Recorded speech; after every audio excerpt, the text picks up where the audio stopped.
अस्सलाम वालेकुम, आदाब। गुलिस्तान न्यूज़ देख रहे हैं आप और दुखबरनामे के साथ मैं हूँ ज़ुफ़ुल ओलावी। तफसीलात से पहले अहम सुर्खियों पर एक नज़र।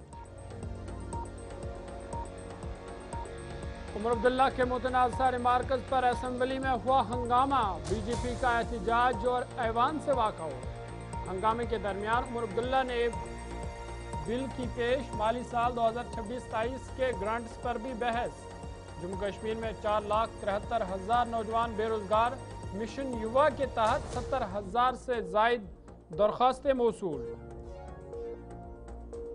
हबकतल श्रीनगर में भयानक आतिशबाजी, 6 रिहायशी मकान जलकर हुए खाकस्तर, करोड़ों मालियत का हुआ नुकसान।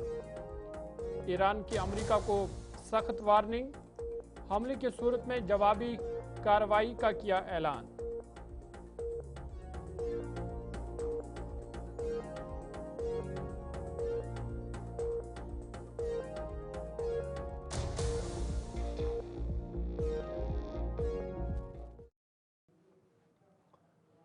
सुर्खियों के बाद खबरें तफसीलात के साथ। सबसे पहले बड़े और अहम खबर के हवाले से बात करेंगे और आपको बता दें कि जम्मू कश्मीर असेंबली में हंगामा हुआ है। वज़ीर आला उमर अब्दुल्ला के मुतनाज़ा अल्फाज पर हंगामा हुआ है, जिसके बाद भारतीय जनता पार्टी के जो अरकान हैं उन्होंने न सिर्फ नारे दिए, एहतजाज किया, बल्कि मुतअद्दिद जो अरकान थे उन्होंने ऐवान से वॉकआउट भी किया। आपको बता दें कि बड़ा हंगामा आज जम्मू कश्मीर असेंबली में देखने को मिला। जम्मू कश्मीर कानून साज असम्बली के इजलास का आज 9वां दिन है, लेकिन शदीद हंगामा आराई देखने को मिली जब वज़ीर आला उमर अब्दुल्ला के जो उन्होंने कल गैर मुनासिब अल्फाज का इस्तेमाल किया था उस पर ऐवान में तनाज़ा खड़ा हो गया। बीजेपी अरकान ने इस बयान को गैर पार्लिमानी और काबिल एतराज़ करार देते हुए वज़ीर आला से फौरी माफ़ी का मुतालबा किया है। एहतजाज के दौरान बीजेपी अरकान ने नारेबाजी की और बतौर एहतजाज ऐवान से वॉकआउट भी किया। सूरत हाल कशीदा होने पर नायब वज़ीर आला सुरेंद्र चौधरी ने मुदाखलत करते हुए कहा कि अगर स्पीकर यानी अब्दुल रहीम रथर को किसी भी रुकन के अल्फाज को गैर मुनासिब या पार्लिमानी रिवायात के खिलाफ लगते हैं तो उन्हें कार्रवाई से यानी रिकॉर्ड से उन्हें हज़फ किया जाए। उन्होंने ऐवान में वक़ार और शाइस्तगी बरकरार रखने पर जोर दिया। स्पीकर ने यकीन दहानी कराई के मामले का असम्बली कवायद के मुताबिक जायजा लिया जाएगा। कुछ देर तातुल के बाद ऐवान की कार्रवाई दोबारा शुरू हुई, ताहम बीजेपी अरकान ने माफ़ी के अपने मुतालबे को बरकरार रखा है। इधर नेशनल कॉन्फ्रेंस के रुकन तनवीर सादिक ने कहा कि जो LOP है, हिज़्ब इख्तिलाफ के लीडर है सुनील शर्मा, उन्होंने भी कई मरतबा असम्बली के बाहर वज़ीर आला उमर अब्दुल्ला के खिलाफ गैर महज़ब अल्फाज का इस्तेमाल किया है। उन्होंने कहा कि उन्हें भी फिर माफ़ी मांगनी चाहिए। और इस हंगामे के दरमियान जहां कार्रवाई मुतासिर हुई, लेकिन उसके बाद फिर से असम्बली की कार्रवाई शुरू हुई।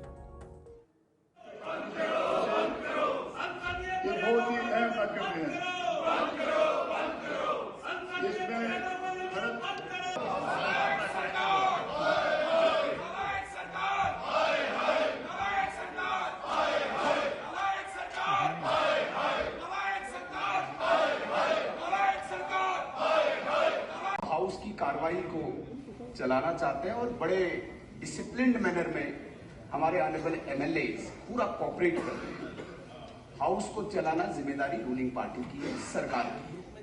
कल जिस प्रकार की भाषा का उपयोग इस सदन में हुआ है, मुझे लगता है कि इस असेंबली की हिस्ट्री में इस प्रकार की शब्दावली का प्रयोग फर्स्ट टाइम हुआ है, जिसका हमें पुरजोर हम मजम्मत भी करते हैं, जिसकी हमें आपत्ति भी है। कल से हम चेयर से ये रिक्वेस्ट कर रहे हैं कि क्या चीफ मिनिस्टर साहब ने सही बोला, क्या ये भाषा उचित है, क्या भाषा सही है। वही शाम जी और सलाथिया जी ने कहा, हमें चेयर की तरफ से एश्योरेंस चाहिए। चीफ मिनिस्टर साहब इस बात को स्पष्ट करें, उन्होंने जो बोला वो उचित है, वो एप्रोप्रिएट है, अगर नहीं है तो माफी मांगे। दो चीजों में आप हमें एश्योर करें कि क्या चीफ मिनिस्टर साहब यहाँ के जवाब देंगे हाउस को, क्योंकि ये पूरे जम्मू कश्मीर को रिप्रेजेंट करता है। कल पूरे जम्मू कश्मीर की जनता शर्मसार हुई। नहीं तशरीफ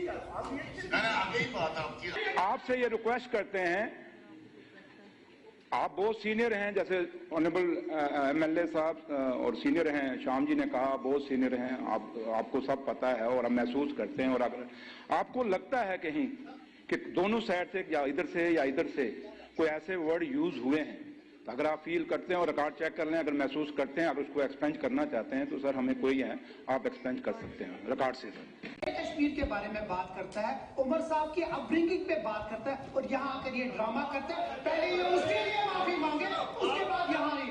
एलओपी साहब ने बाहर इतनी गंदी अल्फाज यूज किए,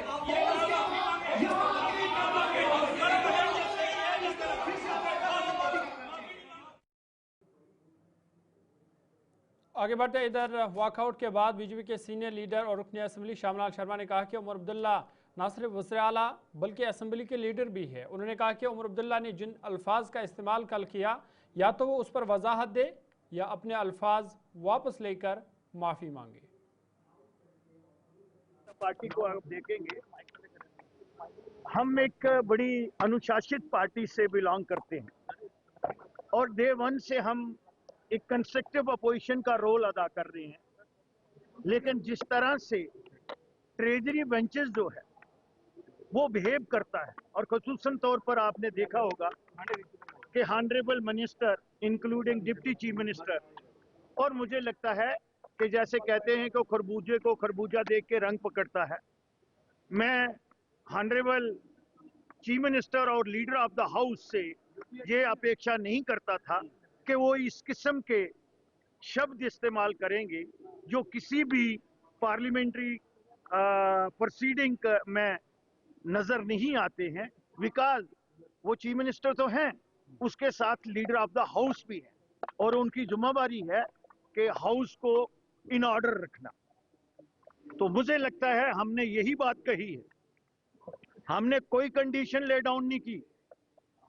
हमने ये बात कही है कि चीफ मिनिस्टर साहब हाउस में आके हम ये बात उनके विवेक पे छोड़ते हैं कि जो वर्ड, जो शब्द उन्होंने इस्तेमाल किए हैं, अगर उनको लगता है कि ये उचित है तो वो कह दें कि मैंने सही वर्ड जो है वो इस्तेमाल किए हैं, और अगर उनको ये लगता है कि वो शब्दावली जो थी वो सदन के पटल पे बोलने वाली नहीं थी, तो फिर वो अपने शब्द जो है वो वापस ले। हमने यही रखा है। हमने ये कहा है कि ये चीफ मिनिस्टर और लीडर ऑफ द हाउस के विवेक पे हम छोड़ देते हैं कि अगर जो शब्द उन्होंने मुख्यमंत्री जी की जो एक बहुत ही तीखी और तलख टिप्पणी, जिसे डिसेंसी के किसी भी मापदंड पे आप जस्टिफाई नहीं कर सकते, उसके विरुद्ध हम लोगों ने वॉकआउट किया है। और मैं आपको फिर बता दूं कि पब्लिक डिस्कोर्स में डिसेंसी और सिविलिटी अपने आप में के एक सूत्रधार है, एक मेन एक मूल मंत्र है पार्लियामेंट्री डेमोक्रेसी का। इसी मूल मंत्र को लेके हम लोग आगे बढ़े हैं। और जब तक आगे बढ़ते और एक बड़ी खबर आपके सामने रखते हैं और आपको बता दें कि इस हंगामे के दरमियान असेंबली में बिल पेश हुई है। ये बड़ी खबर कि जहां असेंबली में हंगामा हो रहा है, वहीं इस हंगामे और शोर शराबे के दरमियान बिल पेश हुआ है। वज़ीर आला उमर अब्दुल्ला की जानिब से सिविल कोड्स तरमीमी बिल 2026 को असेंबली में रखा गया है। और ये बड़ी खबर कि एक तरफ से जहां असेंबली में हंगामा और शोर शराबा, गर्मा गर्म बहस अराकीन के दरमियान देखी जा रही है, वहीं इस बीच बड़ी खबर कि वज़ीर आला उमर अब्दुल्ला ने इस हंगामे के दरमियान बिल पेश की है। सिविल कोड्स तरमीमी बिल 2026 को असेंबली में पेश किया गया है। जम्मू कश्मीर कानून साज असेंबली में Jammu Kashmir state civil codes तरमीमी बिल 2026 पेश किया गया। वज़ीर आला उमर अब्दुल्ला की जानिब से मुतारिफ कराए जाने वाले इस बिल का मकसद 1977 के सिविल कोड्स एक्ट में तरमीम करना है। आपको बता दें कि बिल पहले ही सरकारी गैजेट खुसूसी शुमारी में शाया हो चुका है और इसे अदालती ढांचे में इस्लाहात के अहम पेशरफ्त करार दिया जा रहा है। असेंबली में माली साल 2026-27 के लिए मुख्तलिफ महकमों की ग्रांट्स पर भी बहस और वोटिंग होगी, जिससे वज़ीर सेहत और तालीम सकीना इतू पेश करेंगी। तालीम, सपोर्ट और कल्चर के लिए 12,98,872.13 लाख रुपए तक की रकम तलब की जाएगी, जिसमें general education, sports and youth services और कैपिटल आउटले शामिल है। सेहत के शोबे के लिए 8,65,476.57 लाख रुपए, जबकि पुलिस और समाजी बहबूद के लिए 4,45,661.59 लाख रुपए तक की ग्रांट्स तजवीज़ की जाएगी। इन ग्रांट्स पर बहस और मंजूरी आइंदा माली साल के लिए तालीमी, सेहत, पॉलिसिंग और समाजी बहबूद के शोबों की बजट तकसीम को हतमी शक्ल देगी। और बड़ी खबर ये कि उमर अब्दुल्ला ने असेंबली में बिल पेश की है। The Jammu and Kashmir State Civil Courts Act SBT 1977 LA Bill number 3 of 2026 already published in an extraordinary issue of the official gazette. मसवदे कानून पेश किया गया। बैठ जाइए, 2 मिनट बैठ जाइए। Sir, I rise to move that a sum not exceeding the aggregate amount mentioned in demand number 7, 17, 18 and 27 be granted to government to defray the charges which will come in course of payment during the year ending 31st March 2027 in respect of heads indicated in the list of business against each demand. चलिए आगे बढ़ते हैं और एक अहम खबर आपके सामने रखे है और बात बेरोजगारी और बेरोजगार नौजवानों की करते हैं, क्योंकि ये मामला भी आज असेंबली में आया और हुकूमत ने ये साफ कर दिया कि बेरोजगारी की शरह जम्मू कश्मीर में लगातार उसमें इजाफा हो रहा है और ये शरह अब 6.7% तक पहुंच चुकी है, यानी कौमी औसत से पार कर चुकी है बेरोजगारी। और 4,73,000 से ज्यादा नौजवान जम्मू कश्मीर के इस वक्त बेरोजगार पड़े हुए हैं और मुतलाशी है रोजगार के। और मिशन युवा के तहत 70,000 से ज्यादा दरख्वास्तें रोजगार के लिए मौसूल हो चुकी है, लेकिन हुकूमत का मानना है कि रोजगार के बजाय कारोबार पर जोर दिया गया है। किस तरह से नौजवानों के लिए कारोबारी मौके उन्हें फराम करे, इस पर जोर दिया जा रहा है। जम्मू कश्मीर हुकूमत ने असेंबली को आगाह किया कि यूटी में बेरोजगारी की शरह 6.7% है, जो कौमी औसत 3.5% से ज़्यादा है। ये अदाद-ओ-शुमार पीरियडिक लेबर फोर्स सर्वे 2023-24 के तहत 15 से 59 साल की उम्र के ग्रुप से मुतल्लिक है। ऐवान में पेश जवाब के मुताबिक जनवरी 2025 में मिशन युवा के तहत बड़े पैमाने पर सर्वे किया गया, जिसमें 18 से 60 साल की उम्र के 64.8 लाख अफराद का अहाता किया गया। इनमें से तकरीबन 4,73,000 अफराद ने बताया कि वो काम नहीं कर रहे हैं मगर काम करने की ख्वाहिशमंद है। इनमें 1,79,000 जम्मू डिवीजन के, जबकि 2,94,000 कश्मीर डिवीजन से ताल्लुक़ रखते हैं, यानी कश्मीर डिवीजन से डबल है। जम्मू डिवीजन में 1,80,000 है, वहीं इससे डबल कश्मीर सूबे में 2,94,000 है। हुकूमत ने कहा कि बेरोजगारी से निमटना अव्वलीन तरजीह है और रिवायती सरकारी नौकरियों के बजाय अब तवज्जो कारोबार और खुद रोजगार की जानिब मबज़ूल की जा रही है। मिशन युवा के तहत अब तक 1,71,000 नौजवान रजिस्टर हो चुके हैं, जिनसे तकरीबन 70,000 एंटरप्राइज दरख्वास्तें मौसूल हुई है। इनमें से 47,000 से ज़ायद को ज़िली स्तर पर मंजूरी दी जा चुकी है, जबकि हज़ारों कारोबारी यूनिट कायम हो रहे हैं। हुकूमत ने वाज़ा किया कि मिशन युवा सब्सिडी पर मबनी कर्ज स्कीम नहीं बल्कि एक शिफाफ और मुनज़्ज़म एंटरप्रेन्योरशिप प्रोग्राम है, जिसमें पहली नस्ल के कारोबारी अफराद, खवातीन और दूर दराज इलाकों के नौजवानों को तरजीह दी जा रही है ताकि वो उन्हें रोज़गार फराहम किया जा सके। और कहीं ना कहीं वाहिद रास्ता है ये हुकूमत के पास, या बेरोज़गार नौजवानों के लिए भी ये वाहिद सहारा है कि मिशन युवा के तहत उन्हें रोज़गार फराहम किया जाए। इस हवाले से तैयारियां और कोशिशें बड़ी पैमाने पर जारी है। बात रोज़गार के हवाले से हो रही है तो बात मुफ्त बिजली का है। आज जब ये मामला भी असेंबली में आया तो इस पर हुकूमत ने कहा कि बस कुछ ही वक्त की बात है जब 200 यूनिट मुफ्त बिजली मिलेगी, क्योंकि जो ये मामला है और AAY यानी जो पसमानदा तबका है उन्हें 200 यूनिट बिजली फराहम की जाएगी। यानी अब तक फ़िलहाल मुफ्त बिजली नहीं मिल रही है, लेकिन हुकूमत ने यकीन दहानी कराई है कि हतमी मंजूरी के मरहले में ये मामला है और जल्द ही इस पर अमल दरामद शुरू किया जाएगा। ये यकीन दहानी कराई गई कि अंत्योदय अन्न योजना यानी AAY के मुस्तहिक घरों को माहाना 200 यूनिट मुफ्त बिजली फराहम करने का वादा बरकरार है और इस स्कीम की प्रोजेक्ट मंजूरी आखिरी मरहले में और बाज़ाब्ता इजाज़त मिलती इस पर अमल दरामद शुरू किया जाएगा। साथ ही साथ जम्मू ईस्ट हल्के में ओवरहेड बिजली नेटवर्क को ज़ेर ज़मीन केबलिंग में तब्दील करने का कोई मंसूबा रिवैम्पेड डिस्ट्रीब्यूशन सेक्टर स्कीम या RDDS के मंजूरशुदा दायरे कार में शामिल नहीं है, ये भी हुकूमत ने वाज़ा किया। दरअसल ये मामला MLA युद्धवीर सेठी ने उठाया था और उसके जवाब में हुकूमत ने वजाहत की कि अगरचे जम्मू शहर के बाज़ इलाकों में ज़ेर ज़मीन केबलिंग की मंजूरी दी गई है, ताहम जम्मू ईस्ट में इस फहरिस्त में शामिल नहीं है। मंजूरशुदा काम NTPC के ज़रिए ED2 अर्बन जम्मू पैकेज के तहत बुनियादी तौर पर जम्मू साउथ में अंजाम दिए जा रहे हैं। हुकूमत के मुताबिक मजमूई तौर पर 29 सर्किट किलोमीटर 11 केवी अंडरग्राउंड केबलिंग की मंजूरी दी गई है, जिनमें से जनवरी 2026 तक 118.34 सर्किट किलोमीटर का मुकम्मल हो चुका है। और साथ ही साथ मुफ्त बिजली के हवाले से कहा गया कि वो मामला आखिरी मरहले में है और जल्द ही हतमी मंजूरी के बाद 200 यूनिट मुफ्त बिजली जो AAY मुस्तकीन हैं उन्हें फराहम की जाएगी। आगे बढ़ते आपको बता दें कि वादी कश्मीर और ख़ासकर शहर श्रीनगर में आग वारदात का न थमने वाला सिलसिला जारी है। श्रीनगर के हब्बा कदल इलाके में रात देर गए आग लगने से 6 रिहायशी मकान जलकर खाकस्तर हुए हैं। इतलात के मुताबिक रात 10:32 पर आग लगने की इतला स्टेट फायर कंट्रोल रूम को मौसूल हुई, जिसके फ़ौरन बाद हब्बा कदल, बाबनेम, गाँव कदल हेडक्वार्टर और सैयद हमीदपोरा से फायर टेंडर्स रवाना किए गए। गंजान आबादी के पेश नज़र मजीद फायर स्टेशन से भी कमक तलब की गई। कार्रवाई के दौरान फायरमैन फ़हीम अहमद शदीद ज़ख्मी हो गए हैं, जिन्हें फौरी तौर पर अस्पताल मुंतकिल किया गया। इसके अलावा 2 मजीद शहरी भी ज़ख्मी हुए हैं। कुल मिलाकर इस आग की वारदात में 3 शहरी ज़ख्मी हुए। आग के दौरान 2 से 3 गैस सिलेंडर फटने से 6 रिहायशी मकानात को मुकम्मल तौर पर नुकसान पहुँचा है। ऑपरेशन की निगरानी deputy director fire and services doctor Mir Aqib Hussain ने की। साथ ही साथ मुतासरीन ने बाज़ाबादकारी के हवाले से अपील की है कि उनकी इमदाद की जाए ताकि उनके मुश्किलात दूर हो सके।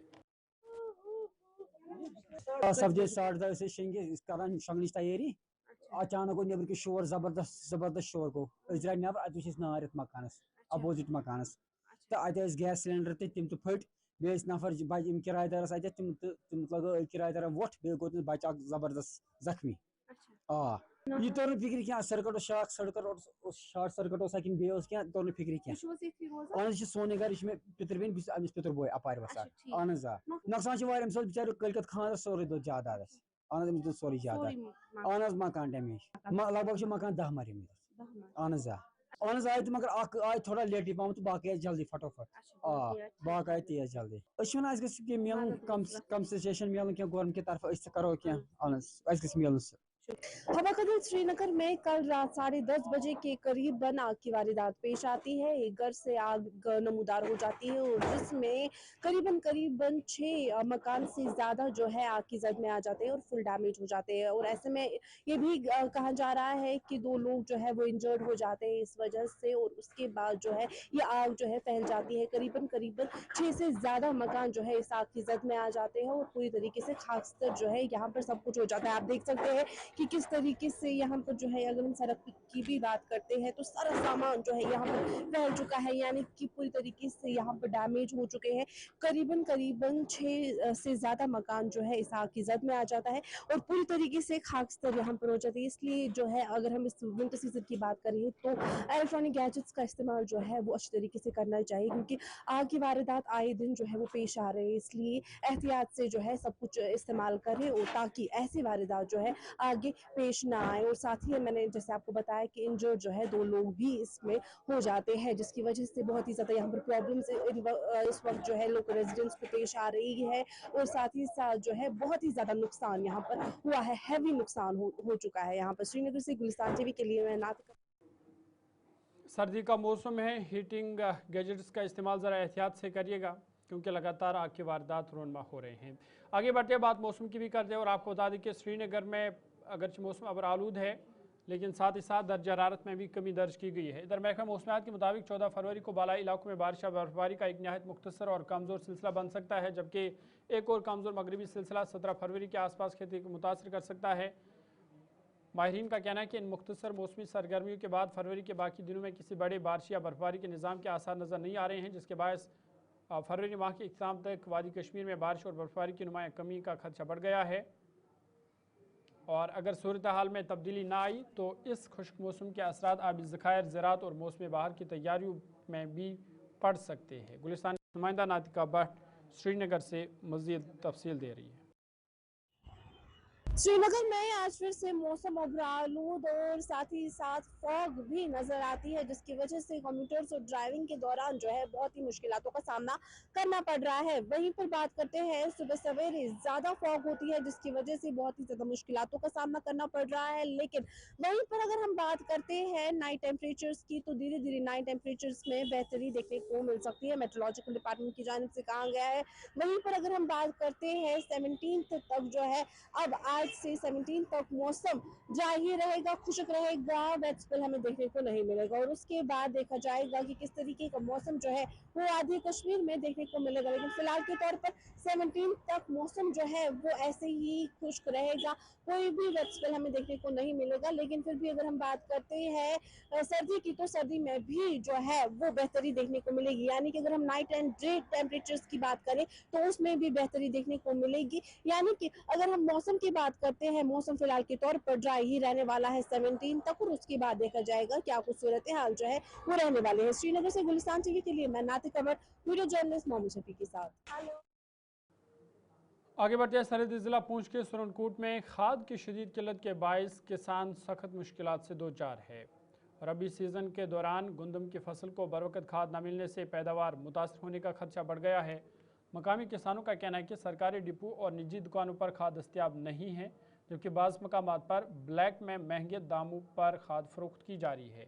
कई किसानों ने बताया कि उन्होंने फसल की तैयारी पर बाहरी अखराजात किए, लेकिन खाद के अदम दस्तियाबी से उनकी सारी मेहनत ज़ाया होने का अंदेशा है। किसान रहनुमाओं ने इंतजामिया से फौरी मुदाखलत की अपील करते हुए मुतालबा किया कि सब्सिडी वाली खाद की मुनसिफाना और शिफाफ तकसीम को यकीनी बनाया जाए ताकि फसल को नुकसान से बचाया जा सके। ताहिर मलिक है, मैं फजलाबाद का रहने वाला हूँ, पेशे से एक किसान हूँ और इस वक्त जो है हमारे फजलाबाद में कनक का सीज़न चल रहा है और इसके बावजूद हमारे जो है यहाँ पर हैल जो है खाद कुछ भी नहीं है और हम यहाँ के जो है महकमे से ये रिक्वेस्ट करते हैं कि हमारा गरीबों का ये देखा जाए कि भैया यहाँ पर इनको खाद की ज़रूरत होनी चाहिए, खाद दी जाए। अब हम क्या करेंगे? खाद ये तकरीबन 2 महीने से परेशान हैं हम, क्योंकि खाद यहाँ पर अवेलेबल नहीं है और इसलिए हम चाहते हैं कि महकमे से कि महकमे एग्रीकल्चर से कि हमारे यहाँ पर इस पर गौर किया जाए, तो जिसकी वजह से किसान परेशान है, जिसकी क्या करेगा किसान।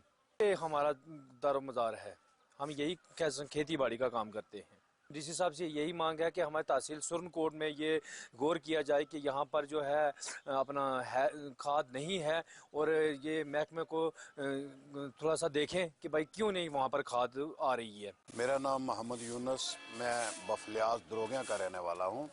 मैं एक पेशे से हम किसान हैं, तो हमारे यहाँ बफलियाज ब्लॉक या सुरनकोट तहसील की बात की जाए तो यहाँ हमारे जितने भी एग्रीकल्चर के ऑफिसर हैं, मैं उनसे अपील करना चाहता हूँ कि हमारी तरफ जितनी भी खाद की ज़रूरत है, कोई भी कंडियाल वगैरह कनक वगैरह की ज़रूरत, अभी फसल हो रही है क्योंकि पिछले दिनों में बारिशें नहीं थे तो बारिशों की वजह से कनक और कंडियाल जो है नहीं हो रही थी, तो लिहाजा हमने अभी बारिशों की वजह से कंडियाल और कनक जो है वो तैयार हुई है। हम गवर्नमेंट से ये अपील करना चाहते हैं कि तहसील सुरनकोट ब्लॉक बफलियाज हो, तहसील सुरनकोट हो। आगे बढ़ते इधर सुरनकोट के मडहूट लोअर लिफ्ट पंचायत की खस्ताहाली पर अवाम में शदीद नाराज़गी पाई जा रही है, जहां पंचायत घर की इमारत इंतहाई ख़राब हालत में और बारिश के दौरान छत से पानी टपकने के बायस अवाम और अमले को सख्त मुश्किलात का सामना करना पड़ता है। मुकामी लोगों के मुताबिक इस मसले की बारहा मुतल्लिका हुकाम को इतला दी गई, ताम ताहाल कोई ठोस इकदाम नहीं किया गया। अवाम ने इल्ज़ाम आयद किया कि पंचायत घर के लिए हासिल की गई ज़मीन के एवज़ ज़मीन मालिक को नौकरी देने का वादा किया गया था, जो आज तक पूरा नहीं हुआ, जिसके बाद ज़मीन मालिक और इसके अहलखाना खुद को धोखा खुर्दा महसूस कर रहे हैं। रज़ाकर लोअर लेफ्ट मरोड़ से बोल रहा हूँ। मेरा ये काम है, जो पंचायत लोअर लेफ्ट मरोड़ की ये बुरी कंडीशन है। जब इसमें ग्राम सभा होती है तो जो पानी बरसात का होता है सारा का सारा अंदर आ जाता है और हमें ये गवर्नमेंट से अपील है, गुजारिश करते हैं कि हमारी ये नई बिल्डिंग दे दें और यहाँ हमें इस पंचायत घर का कुछ नहीं मिला ज़मीन का, तो हमें ये मांग है जो हमारे को नौकर लिया जाए, इस पर नौकरी दी जाए सर। हाँ, सब यही है इशू। हाँ, तो जब हम नौकरी देंगे, अब नौकरी तो इधर तो कोई नौकरी है ही नहीं है। हाँ, फाइल रजिस्टर ये लगी हुई है वो, हमारी ये पब्लिक की बड़े अरसे से ये डिमांड रही है कि ये पंचायत घर जिसकी कंडीशन वर्स्ट बैड कंडीशन है, जहाँ इंसानों की ग्राम सभा नहीं हो सकती, बल्कि बैठने की बिल्कुल भी जगह नहीं है। ये टीन का छत है, ये बिल्कुल टूटा हुआ है। जब ये आप देख रहे हैं, ये लोअर लेफ्ट मरोट है, ये मरोट विलेज में पड़ता है और नायब तहसीलदार मरोट है और ये ब्लॉक सुनकोट में है। यहाँ 2-4 गांव यहाँ इसी के साथ लगते हैं, जैसे सांगला आ गया, कलर कटल आ गया, मरोट आ गया और मरोट की 5 पंचायत है। ये मरोट की फर्स्ट पंचायत है। जब आप दुनक से इधर मूव होंगे तो पहली पंचायत यही है। इसकी एरिया की ये है कि ये एरिया बहुत अच्छा है, यहाँ नेचुरली बहुत अच्छी है, एटमॉस्फेयर ही अच्छा है, लेकिन गवर्नमेंट का कोई भी काम यहाँ दिख नहीं। जो जनाब, मेरा नाम है हाजी मोहम्मद सदीक। हम यहाँ लोअर लेफ्ट मरोट के अंदर आते हैं। जो ये लोअर लेफ्ट पंचायत है जो हमारी, ये इसके अंदर 2002 में जो यह बनाई थी और यह इसके बाद इसमें कोई आए नहीं है आज तक। हमारे जब हमने ये ज़मीन दिया था वो डिलीट किया था हमारे वालिद साहब ने, वो वफात पा गए। तो उन्होंने ये जब हमको ये अश्योर दिया था कि जब ये पंचायत बन रही थी कि हम एक आदमी जो है वो यहाँ नौकर लेंगे, हम गरीब आदमी है। अभी तक की ताज़ा उर्दू खबरनामे में फिलहाल मेरे साथ इतना ही। ज़ुहुल ओलावी को इजाज़त दीजिए। मज़ीद खबर और अपडेट्स के लिए आप देखते रहिए गुलिस्तान न्यूज़।